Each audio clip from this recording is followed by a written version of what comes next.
और इस बार केजरीवाल और मोदी फिर से सीधे भिड़ गए हैं गर्माते हुए दिल्ली चुनाव में। और उनका हथियार है उनके सरकारी बंगले। दोनों एक दूसरे को उंगली करते आए हैं। तेरा 80 करोड़ का शीश महल है। सर जी, आपका भी तो 2700 करोड़ का राजमहल है ना।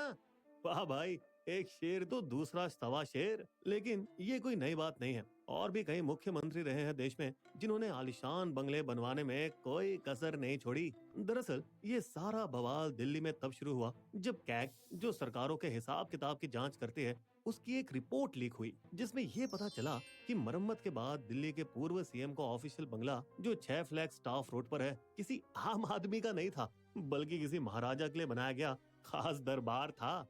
तो चलिए दोस्तों, अब देखते हैं आप यानी कि बिस्बो के आम आदमी का इस पर क्या कहना है। लेकिन दोस्तों ध्यान रहे, दिल्ली सीएम के घर की ये तस्वीरें कैग रिपोर्ट में बताई गई कीमतों के आधार पर बनाई गई हैं और ये असली तस्वीरें नहीं हैं, क्योंकि वो सार्वजनिक रूप से मौजूद नहीं है। तो भैया, अंदर तो हैं कई लग्जरी आइटम्स जैसे 11 टीवी और 75 बोस स्पीकर, जिनकी कीमत 75 लाख है। बिस्बो का आम आदमी पूछता है, केजरीवाल जी, क्या इनमें आप खुद की न्यूज दिन रात देखेंगे? लगभग 5 लाख का मिनी बार। ओ भाई साहब, ये क्या शराब घोटाले का सामान स्टॉक करने के लिए?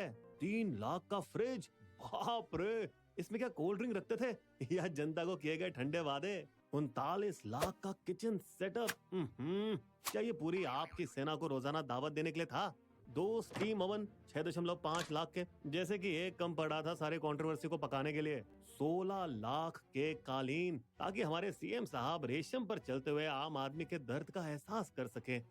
हाय हाय, 19.5 लाख का जकूजी, शायद मफलर पहनकर इसमें डुबकी लगाने के लिए, जैसे कि हमारे शाहरुख साहब करते हैं लक्स साबुन के ऐड में।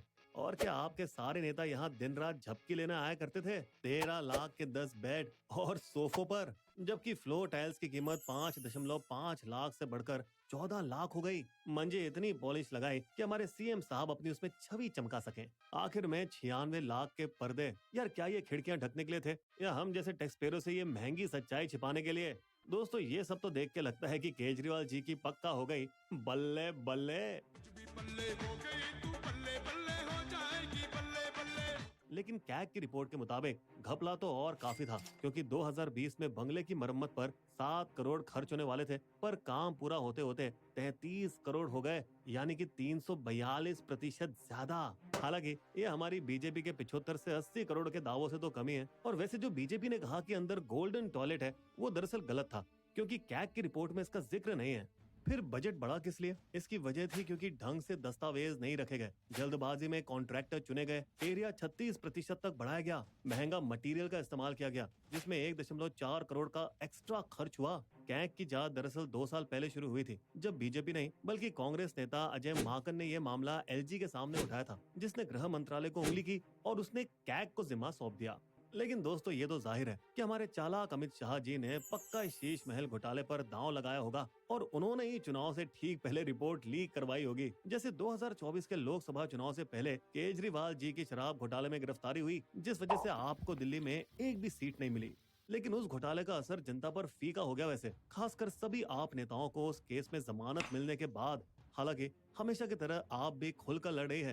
अरे तो भैया, उस कैग रिपोर्ट का क्या, जिसने बीजेपी सरकारों के भारी भ्रष्टाचार का सारा कच्चा चिट्ठा खोला है? वैसे बात सही भी है, जैसे केंद्र सरकार की भारतमाला परियोजना, हाईवे प्रोजेक्ट्स, जिसमें हर किलोमीटर की कीमत लगभग 2 गुनी हो गई।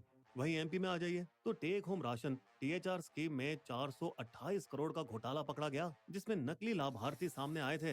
वैसे अपने आरोपों पर जवाब देने के लिए आपने मीडिया तक को अपने शीश महल बंगले में ले जाने की कोशिश की, लेकिन पुलिस ने उन्हें रोक दिया। और फिर आपने 2700 करोड़ के राजमहल का आरोप लगाते हुए प्रधानमंत्री के घर में भी जाने की कोशिश की, तो उन्हें एक बार फिर से रोक लताड़ दिया गया। तो क्या वाकई पीएम के राजमहल की बातें सच हैं? लेकिन बड़ा सवाल यहाँ पे ये है कि केजरीवाल पहले सीएम तो नहीं है जो शाही ठाट में रहना चाहते हो। बहुत से और मुख्यमंत्री भी ये शौक पूरा कर चुके हैं। पर दोस्तों, हम पूछना चाहते हैं कि क्या आप जैसे आम आदमियों को ये सब मंजूर है? अब चाहे आप या बीजेपी को वोट करें, वो दूसरी बात है, मगर पहले बिज